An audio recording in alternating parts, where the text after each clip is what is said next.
Alright everyone, welcome back to my YouTube channel, and today we're gonna discuss and we're gonna start like a full playlist on O level and IGCSE bio with chapter number 1. So we are going to start with a basic topic of chapter number 1, which it's entirely based on, which is cell. Okay, so what are cells? We all know, we all term it as something that is basic unit of life, but if you write it in your O level exam, you might not get full marks because examiner is not going to ask you what cell is, right? So they might ask you a question that what is the meaning of the cell. Okay, so the meaning of a cell is eventually small chambers. You know what is cell? It means small chamber. If you take English meaning of this word, it means small chambers, and it all started in back in, you can say, 16th century. This is something that I'm going to tell you is not part of your course, but rather to make a in order to make your base, you should know about this. So in 16th century, we all know that microscopes were introduced, right? And when microscopes were introduced, there was this person called Robert Hooke. We all know his name. I hope so. So this Robert Hooke guy had a wine bottle, which looked no sorry this, which somehow looked like this, and this wine bottle and its tap had this wooden cork. It was made up of this wooden cork, right? And one day he was like so curious about this wooden cork and what it is made up of. So what he did was he took this wooden cork and he observed it under the microscope. And after observing, he got this. What? He saw that this solid thing, this wooden cork, was in like these tiny and small chambers. And he named it as chambers. And when he saw these chambers, he thought these chambers are more like cell. So he named the cell, and that's how we got the name cell that we use in chemistry, we use in biology, and different things, right? And fast forward to the 19th century, if we talk about what happened was cell theory was introduced. So in this today's video, we're going to discuss cell theory eventually, and how cells were introduced. Cell theory is something that is part of your course, and there are like mainly 4 points that you should know about cell theory if you're O level or IGCSE student. Right. So fast forward to 19th century. Why a cell theory was introduced? Let me tell you that as well. Cell theory was introduced because we all know back in 16th century, Robert Hooke found cell. And a lot of people were so interested into cells, and they were like, okay, we're gonna observe it under the microscopes, and every one of them had different theories about it. So eventually, in the 19th century, the cell was introduced to the people. First, it was what? It was a discoverage. It was something that people used to research on. But after 19th century, it was something that was introduced to the students, introduced to the public. And because there were a lot of theories, they maximized and they mixed all of the stories together and made a cell theory. So number 1, the first cell theory point tells us, the first point tells us that everything, or not everything, but like we're gonna name it every living organism is made up of cells. Okay, it is something that is made up of cells, or we all know that we're made up of cells. These small tiny cells make us today, right? From cells to tissues to organ system, and entire human body. We know that. The second point was that a cell is not only the structure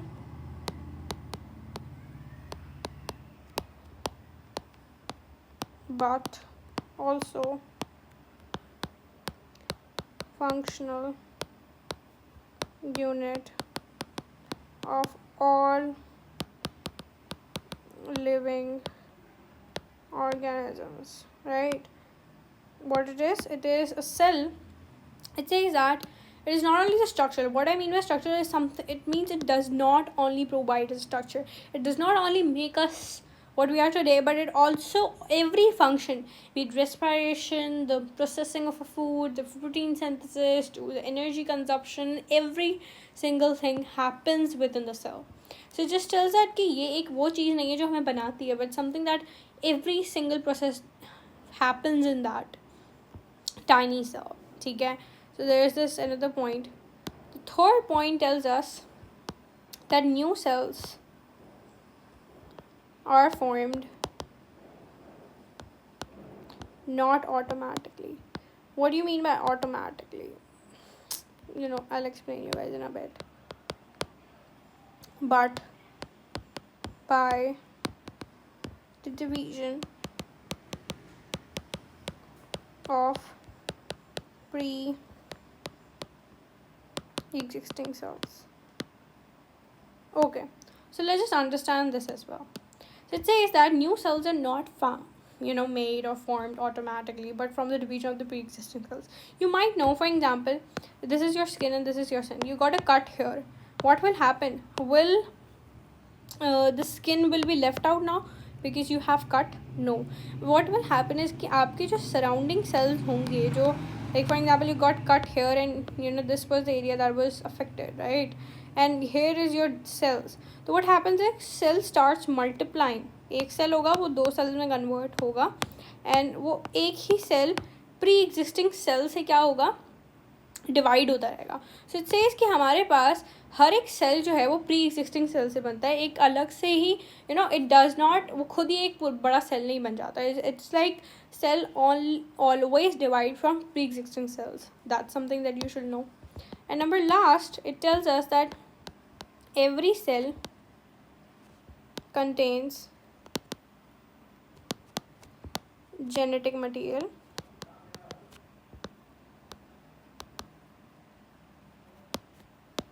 which is inherited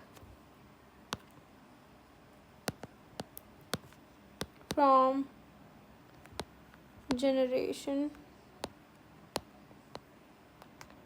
to generation.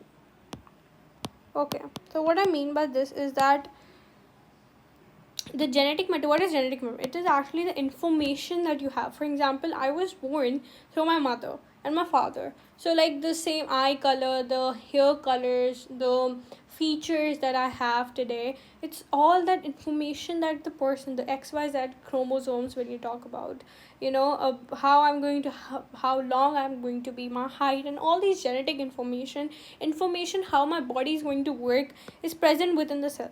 So it just says that all that information, which is called genetic information, is present in the cell and is getting. How do you get this information? You get it from your father. You're getting from generation to generation. For example, I got this information from my mother and my father. So that's the entire ritual, you can say. It's just that you get all of this information from generation to generation. Also, this highlights one more point is कि, for example, if there's a skin cell, ठीक है, if one skin cells divide, it is going to only form a skin cell only. ऐसे नहीं होगा कि अगर skin cell है वो divide होके muscle cell बना लेगा, not muscle, but for example it's going to make it's going to make a tissue, not a tissue, but it's going to make bone. ठीक है, ये bone का cell बना लेगा. अगर मेरे पास एक root hair cell है, ये for example एक red blood cell है, if it's going to divide वो एक red blood cell बनाएगा, वो एक spawn cell नहीं बनाएगा. So what it says कि हर एक cell same type of cell से divide होता है and it's inherited from generation to generation. So that was all about today's video. It was basics, what is cell, how it got introduced to the world, and the cell theory that a lot of people tell us about, and as an O-level student you should know about it. Ask for the basics, and that's how you can answer the questions. It's going to open your mind. In my next video we're going to focus on the cellular classification of living organisms. This comes under the second chapter, but we're going to do it in first chapter for better understanding. So be with me for my next video. Thank you so much. Bye bye.